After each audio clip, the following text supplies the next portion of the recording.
Growing up, I was always behind on gaming tech, at least until my high school years. While everyone was playing on PS2 or the original Xbox, I had a Game Boy Advance. When the Xbox 360 came out, I was still playing on a GameCube. Hell, when RuneScape was at its peak, I didn't even have a home computer or internet. So, for a long time, I always felt the MMO genre was one I could never get into, though not for lack of trying. When I finally caught up with everyone else in 8th grade with my PS3, I was finally able to join in on conversations about new games. And one of these games was Defiance, a free-to-play MMO based on the Sci-Fi Network series. This was my first introduction to MMOs, and honestly, it wasn't a great first impression looking back on it. But at the time, I had a blast with it.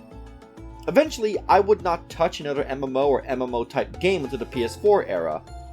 At first, the closest games I played were Warframe and Destiny, although I guess Destiny is more of a looter shooter with MMO-like elements. And then I played the Elder Scrolls Online. And absolutely despised it.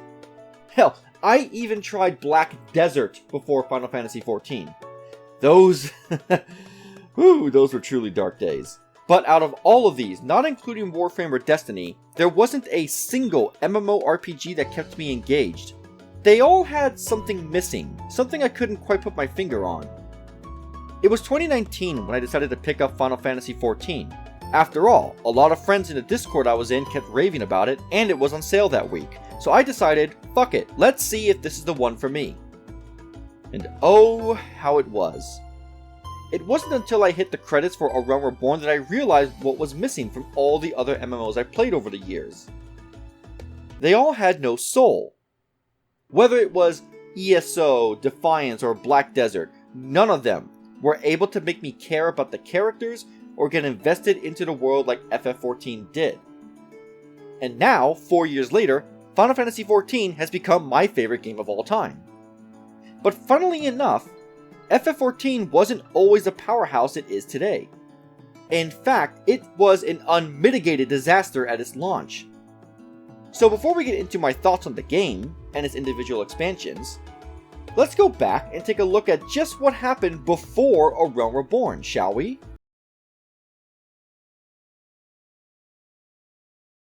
The first mention of FF14 I could find was back in August of 2005 and was originally codenamed Rapture, although details between this and 2009 were scarce to say the least, with the exception of a concept video in 2005, which, funnily enough, showcased what appears to be the Crystarium, the hub area for Shadowbringers. Final Fantasy XIV would be directed by Nobuaki Komodo, who previously worked on FF11 as director. So considering how well FF11 was received at launch, Final Fantasy XIV was sure to be a massive success at launch, right? Sometimes foreshadowing is relatively obvious. When 1.0 released, it was met with a staggeringly low 49 Metacritic score, many of the reviews citing unstable servers, terrible user interface, awful quest design, and much more. To call 1.0 a disaster would be too kind. It was an abomination, so much so, a man by the name of Naoki Yoshida was brought on to try and salvage the game. But this would turn out to be an arduous task, as he had to restructure the development team and rebuild the entire game from scratch. During his GDC presentation, Yoshida pointed out 3 primary reasons for FF14's failure. Number 1 was an unhealthy obsession with graphical quality. He brought up an image of an in-game flower pot, and despite this being something that most players would walk past without even a second thought, this flower pot had over 1,000 polygons. The same amount of resources that went into player characters. You what? Jesus Christ, were they going for the MMO equivalent of Crysis? Because of these high quality assets, the original FF14 was forced to be broken into small, instant settings to prevent hardware problems. Only a small amount of players could be in the same area at the same time, something Yoshida said went against the social qualities of MMOs to begin with. Number 2. Yoshida stated that the team's lack of MMORPG knowledge contributed greatly to FF14's failure. For you see, Naoki Yoshida is what you would call a bit of a hardcore gamist. In fact, he is in the top 3 percentile of best Black Mage players in Final Fantasy XIV today.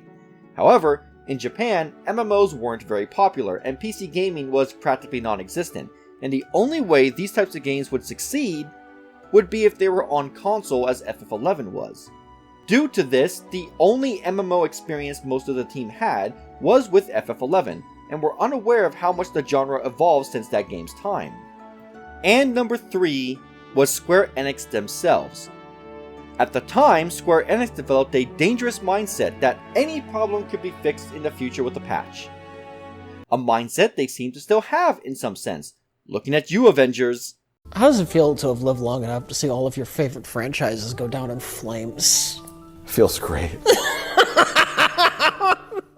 A mindset that would make for a severely unstable launch, but was also used as a crutch for the game's inherent structural problems. Take all these issues and put them together?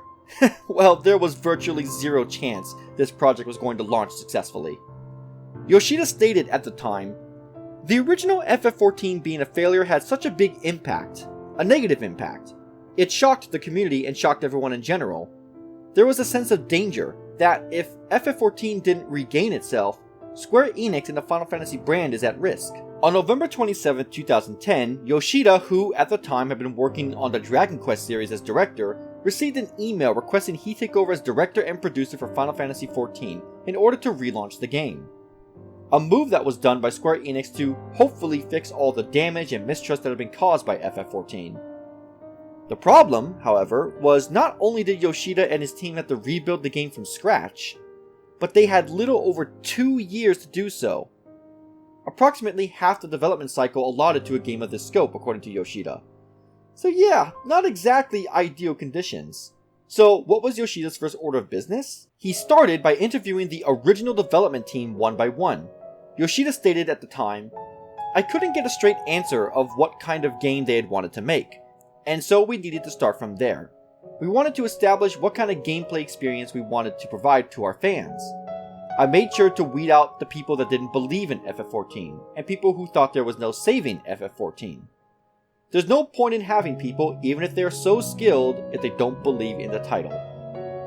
Damn, harsh words, Yoshida. But, as time would tell, it was this mindset that would end up saving this nightmare of a game. Once this was sorted out, another problem arose. He had to keep service maintained for the current FF14, which means he couldn't put everyone to working on A Realm Reborn, which meant he would have to work with a smaller scale team on top of dealing with the rebuilding of the game and within the narrow time frame. Yoshida was quoted as saying, "A Realm Reborn's design and settings were done with a smaller scale team, including myself and just a few members of the development team. The larger team was instructed to follow suit with my designs, but keep up with the old FF14 to keep that running. When it came to designing the other content and things that go into the actual game, that's when we started taking the larger development staff and we gradually did that process. On December 31st, 2012, the original FF14 was terminated, and the team who maintained its service was moved fully to working on A Realm Reborn." Fast forward to E3 2013, Yoshida had traveled to LA with global community producer Toshio Morochi to help build excitement for the relaunch of FF14, which would be happening in 2 months from then. On the last night of the event, the game's third beta test was scheduled to start, and unlike the first 2 tests, this one would be almost a complete game. Players could experience the new combat system, user interface, and even the first bit of its main story. A moment Yoshida said was truly do or die. A quote from Yoshida regarding that night read, "We were exhausted from E3 itself, but this phase was where we got to start seeing the players, their reaction, and what they felt after playing the game. There was a sort of excitement that night. Morochi and I, we didn't sleep. We had pulled an all-nighter just monitoring the situation.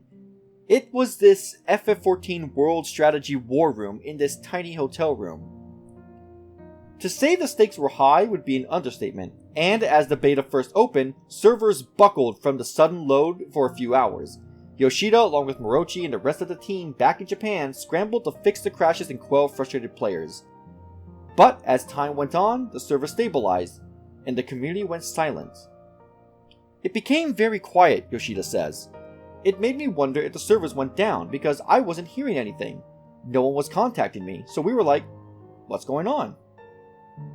Absolutely nothing, for the community was completely enamored with A Realm Reborn. Fast forward to August 27th, and the game was released to the public to critical success. The media had reviewed it well, and fans were very happy with the newly relaunched FF14. This relief was overwhelming for Yoshida. There were parts in which I felt no one could understand the pressure I was feeling. It's not that I'm asking for people to empathize, but I'd been working throughout the night while people were asleep, and there was this feeling of solitude, of loneliness, and I'm sitting there thinking to myself, why am I doing this? That was definitely a challenge. I'm sure a lot of people were very skeptical about relaunching the game, but I was really happy that all the staff of the company joined with me in full force. We all believed in this game happening. In the final slide titled What We Have Learned During his GDC presentation, there were 4 bullet points that expressed the complete antithesis of the mindset that went into the original FF14. Number 1. Never forget the fans. Without them, there would be no us. Number 2. Fun comes first. If it isn't fun, you're doing it wrong. Number 3. Never back down. Always aim to amaze. And number 4. Don't forget your roots. It's what the fans crave. At the end, Yoshida stated, breaking a promise is the worst thing you can ever do. And I promised the people that I would make this game happen. The fact that I was able to deliver on that promise is a great relief.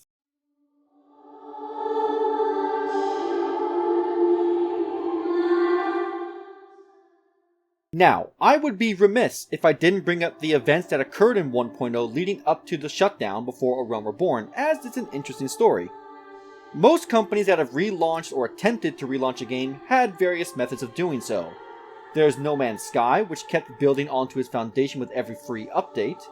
There's Fallout 76, which gave everyone what they should have included in the game to begin with, NPCs in a story worth a damn. But the FF14 crew had something different in mind.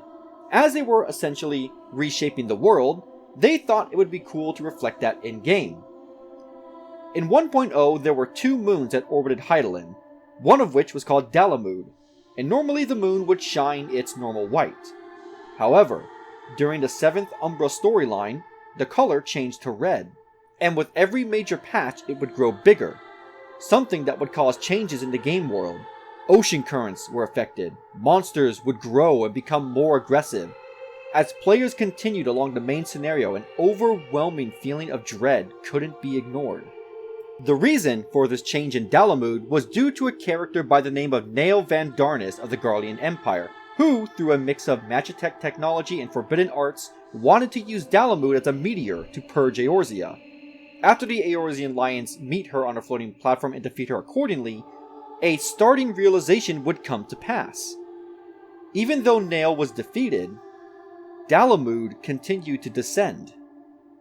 At first, it would cause shooting stars and luminous auroras throughout the sky, and as it breached the atmosphere, weather would cease to exist. Day and night practically became one and the same.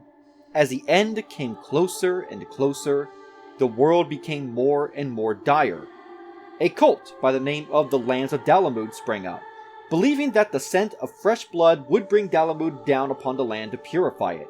So they would send members to city-states to lure adventurers under the pretense of saving their family members. Lightning was a constant presence. All music, including battle music, outside of the cities became a distorted version of answers accompanied by ominous ancient rumbles. Monsters that ranged from tough to invincible would attack the city gates, and eventually, the cities themselves. On the very last day, groups of adventurers gathered in troops and marched to Mordona for the final battle. A mass of Imperium soldiers swarmed from Castrum Novum in the last few hours. For a lot of people, this strain on the servers would mean rampant disconnects. But for those who managed to stay logged in, were met with the following video.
1.0 is no more. Final Fantasy XIV has become Final Fantasy XIV: A Realm Reborn. So yeah, quite an interesting journey for FF14 itself. But what are my thoughts on the game? So, I've been debating whether or not I should go into spoilers for the story because on one hand, having that detailed synopsis will allow me to go more in depth, but on the other, it can prevent a lot of people from watching this because they don't want to be spoiled. So, what I'm going to do is make a separate series regarding the spoilers and major talk about it, while keeping this video relatively spoiler free, so everyone can enjoy the video. However, this means the spoiler talks unfortunately will not be happening for a while, as Endwalker is nearing and there's only so many free hours I have in a week. So, without further ado, let's start with A Realm Reborn.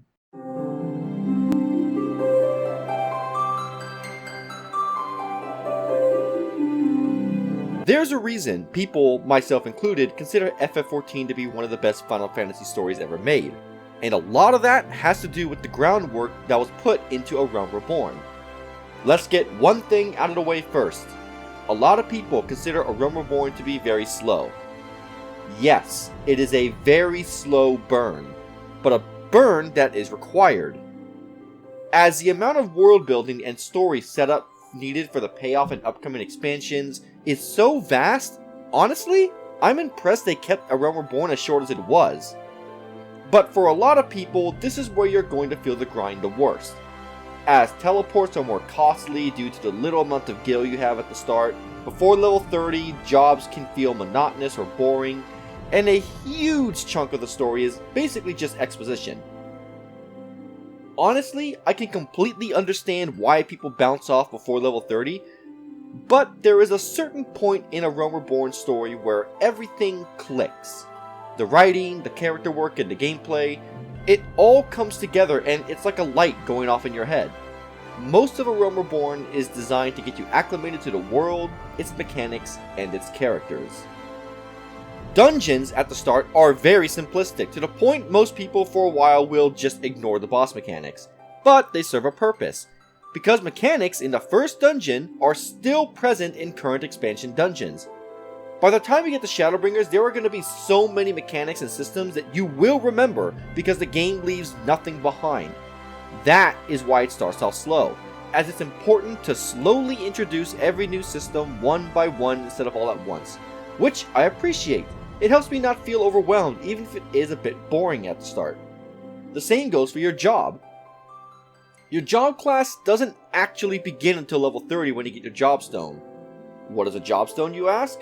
Well, to put it plainly, it's your job's true identity, where your real toolkit reveals itself. Lancer becomes Dragoon, Archer becomes Bard, etc, etc. The exact same formula FF14 takes to dungeon mechanics is the same with jobs. And quite frankly, thank God they did it this way, because slowly learning my class, slowly obtaining its abilities, really allowed me to understand exactly what the class is designed to do and how it's supposed to play. Hell, one of my problems with new classes in each expansion is that they start 10 levels below the new level cap, and usually that means I get overwhelmed by the sheer plethora of abilities that are unlocked from the start. I get why they do this, so people don't have to grind like crazy just to play the new job immediately, but this is a mind goblin I have, and I do wish there was at least an option to grab the class at a lower level so I can spend time with it without feeling overwhelmed. Now, in regards to what you should play at the start, I would highly recommend, if you are someone looking to get into FF14, to start with a DPS class. The reason is because if you are even slightly new to MMOs, or even tab targeting MMOs, the last thing you want is to have to learn a complicated role like tank or healer on top of learning the rest of the game mechanics. And because the DPS role is simply do damage, it allows you to pay attention to the dungeon and its mechanics rather than splitting your focus. Don't be like my friend who chose tank for his first actual MMO and had a miserable time. Seriously, go DPS at least until level 30, you'll thank me later. Now, in regards to XP gains, the fastest way to level up in this game will always be MSQ. It is rare when you need to do non-important side missions to level up. Also, this is very important. When playing FF14, in addition to MSQ, you should always always grab and complete these blue side quests, as blue side quests unlock very important things like harder trials, grand companies, beast tribes, the gold goddamn saucer.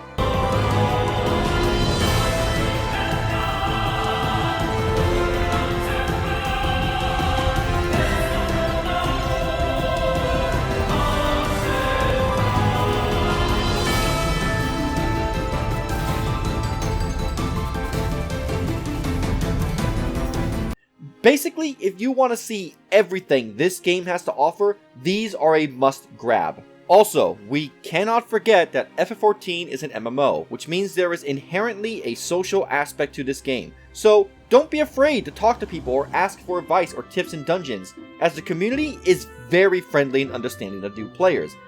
The amount of times I've encountered toxic players in dungeons or raids or trials, I can only count on one hand in the hundreds of hours I put into this game. So don't be afraid to reach out to people.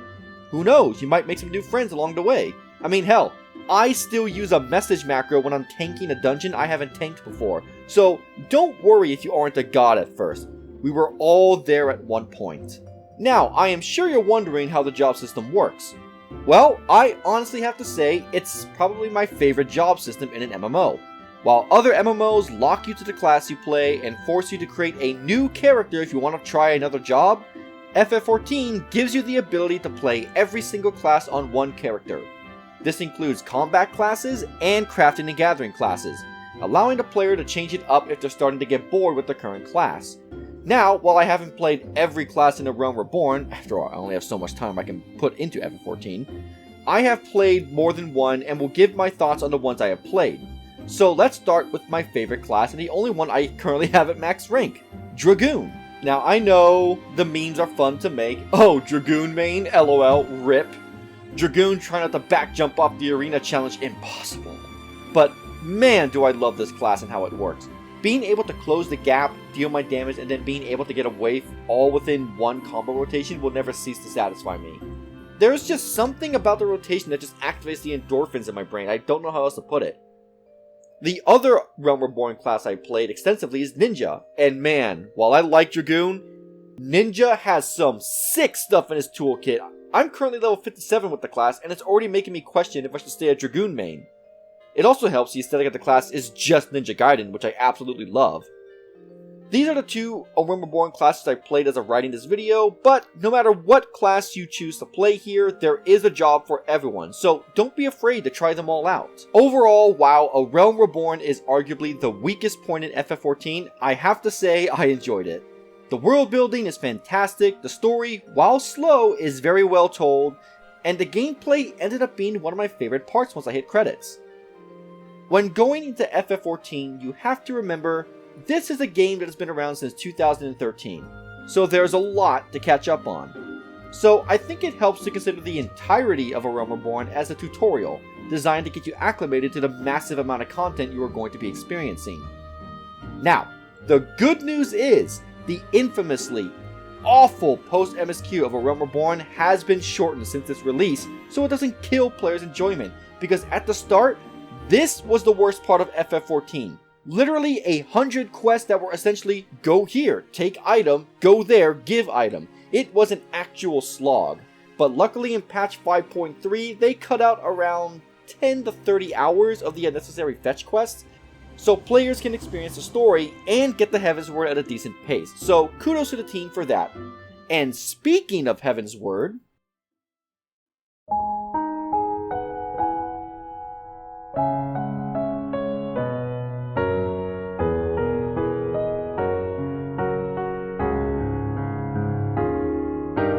if A Realm Reborn is considered the foundation, Heavensward is the first realization of what this game can achieve in regards to storytelling and dungeon design.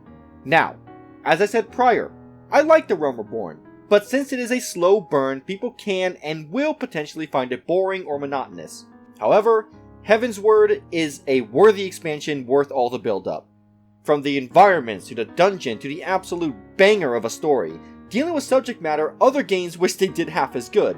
It's almost hard to talk about without spoilers. The dungeons start in Mechanical Death where A Realm Reborn left off, so don't forget everything you've learned up to this point.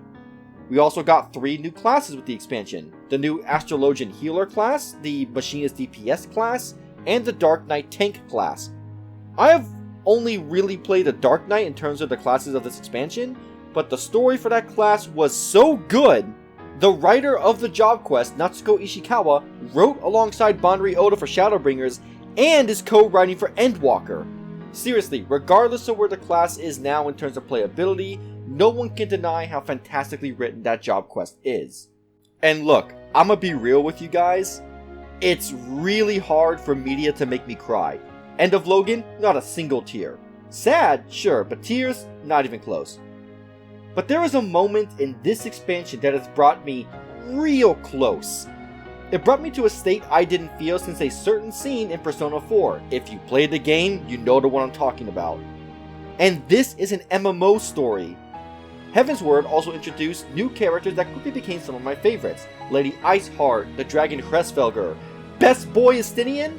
The Scions themselves also get a major glow up, making some I was previously on to becoming some of my favorites of the main group. And the music, my god, the music! From the hub area, to the various zones, to the main theme, all of it just hits a certain itch that satisfies me to my core. Honestly, all the music from every section of the game is great, but I think Heavensward is my favorite out of all of them. Dragon Song alone is a wonderful track that hits even harder once you reach the credits for the main scenario. Overall, it was Heavensward that ignited my love for this game. During A Realm Reborn, I liked it, but I didn't love it. So while I don't think it's the best expansion in the game so far, it's easily my favorite just for that reason alone. A masterpiece of an expansion that other MMOs could learn from. So many people revere Heavensward as a masterclass expansion, and I can tell you from personal experience they are not exaggerating. Now I'm sure some of you have noticed I have yet to talk about the raids in FF14, and that's because I've barely done any of them. Apart from Crystal Tower and the near raids, which I will talk about in Shadowbringers, as well as 1 or 2 of the Alliance raids through daily roulettes, I don't personally have enough knowledge on the raiding experience as a whole, so I don't think I can speak with any sense of experience on the matter. The same goes for PvP. While I have played a few matches and done some duels with FC members, I'm fucking backwards. Yeah, whatever.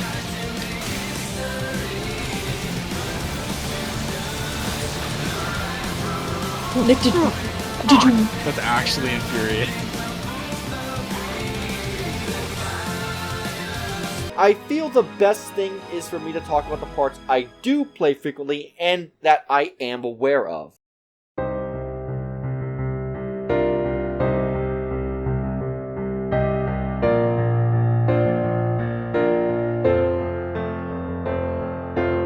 Now, while people argue A Realm Reborn is the weakest in FF14, for me personally, it would actually be Stormblood.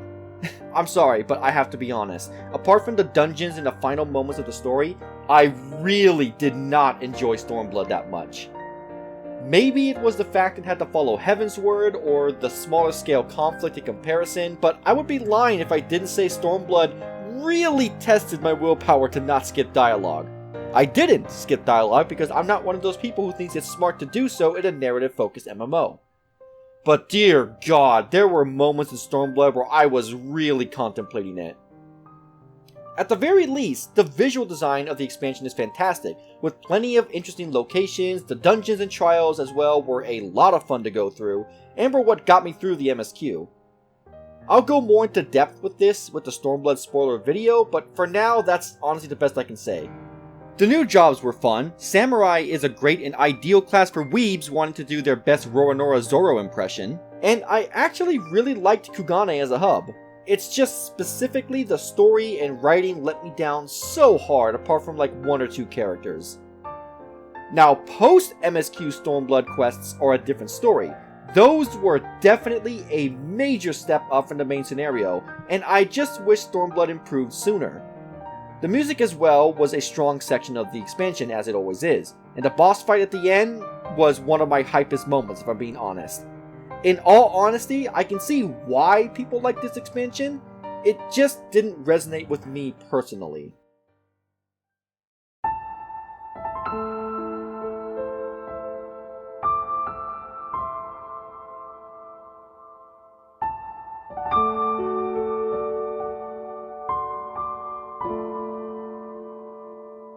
Now, after Stormblood, anything could have looked fantastic, but Shadowbringers was on a whole other level. The narrative stepped up its game as we start to reach the third act in the Zodiark Highland arc. The dungeons and locations are some of the best in the game. The battle music has to be my favorite out of all of them. Plenty of interesting characters and political intrigue that kept me engaged more than the intrigue in Stormblood. And the goddamn near raids, holy shit! Okay, I didn't play any raids until I heard about the near raids, and I literally stopped mid-MSQ to grind out the prerequisites and got through all 3, and they are absolutely fantastic. From the intense mechanics to the level design, even the narrative of the raids were a lot of fun, and I can just go on and on about it, but this section is about Shadowbringers overall, so I'll have to hold myself back. Let's start with the hub area and the new jobs. The Crystarium is probably my favorite hub from a visual standpoint. When I first stepped foot inside, I took my time walking around, seeing every little nook and cranny it had. The music as well is very well done, as it reinforces a sense of discovery and wonder I didn't feel since Ishgard and Heavensward. If I had to rank the hubs, I'd rank them as such. Number 1, the Crystarium. Number 2, Ishgard. Number 3, Kugane. Number 4, Gridania. Number 5, Ul'dah. And dead last, hell itself, Limsa Lominsa. If you played the game, you know why.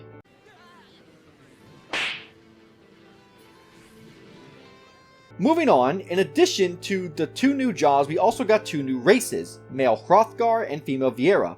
Lola Bunny fans rejoice, for this is the expansion for you.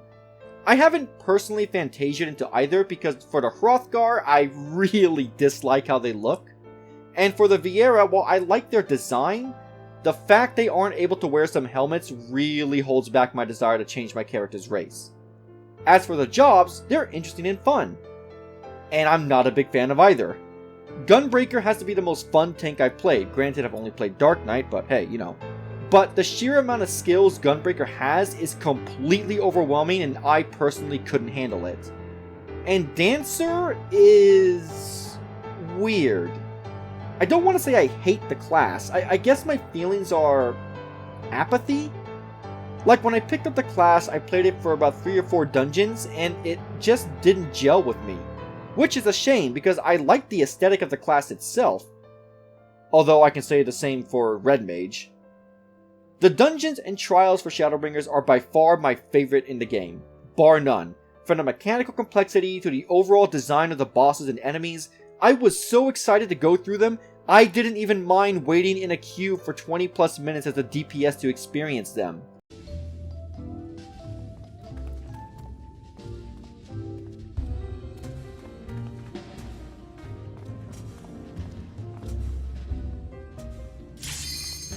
From start to finish, I was completely enthralled with Shadowbringers, and upon reaching the post-MSQ credits, I am both beyond excited and worried about Endwalker, because holy shit, they have a lot to surpass.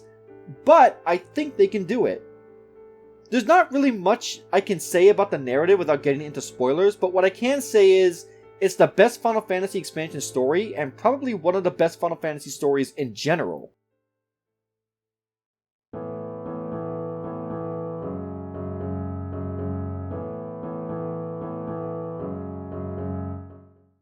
As of finishing this video, Endwalker is set to release this Friday in early access for Collector's Edition owners. And looking back on my journey as the Warrior of Light, I can't believe it took me this long to get into FF14. I found a fantastic FC where I made great new friends. I experienced some of the best Final Fantasy writing that I would recommend even if you aren't someone who likes MMOs to at least watch a playthrough of the story, because yes, it is that good. And none of this would have been possible if it weren't for the passion and love Naoki Yoshida and the rest of the Final Fantasy team have for this game. Yoshida clearly loves this game and his team. So much so, he makes Sundays mandatory day offs for the staff, and if someone works too many Saturdays in a row, they get a week or 2 off, depending. Something that really should be a standard in the industry. So, I want to say to Yoshi P and the rest of the team, thank you for creating one of the best gaming experiences I have ever had. And granted, it's not all sunshine and rainbows. The game can be a bit intimidating to new players. Mog Station is a fucking nightmare to go through when setting up your account. And I'm just going to give you guys a PSA right now. If you are looking to get into FF14, make sure if you get it on Steam to have recurring payments be done through Steam. Because if you do it directly with your credit card company and you get a charge back because you didn't have enough money for your sub, it can potentially get your account banned. And the process of getting to support is almost as bad as having to walk through Limsa Lominsa. And if you are a console player and want to play the PC version or vice versa, you need to be aware that only the Steam version has cross-save with the console versions, not the Windows version. I repeat, if you want to play on both platforms and keep your progress, get the Steam version. And Jesus Christ, the housing and trading market are a goddamn nightmare. You mean to tell me I stood 8 goddamn hours in front of a plot only to get it sniped from me by a red-haired fucking cat boy? But I do think the positives vastly outweigh the negatives. This game is not for everyone, but no great game ever is. And I think if you give it a chance, you might find a captivating experience. I don't know what the future holds for FF14 after Endwalker, but I for one cannot wait to see what comes next.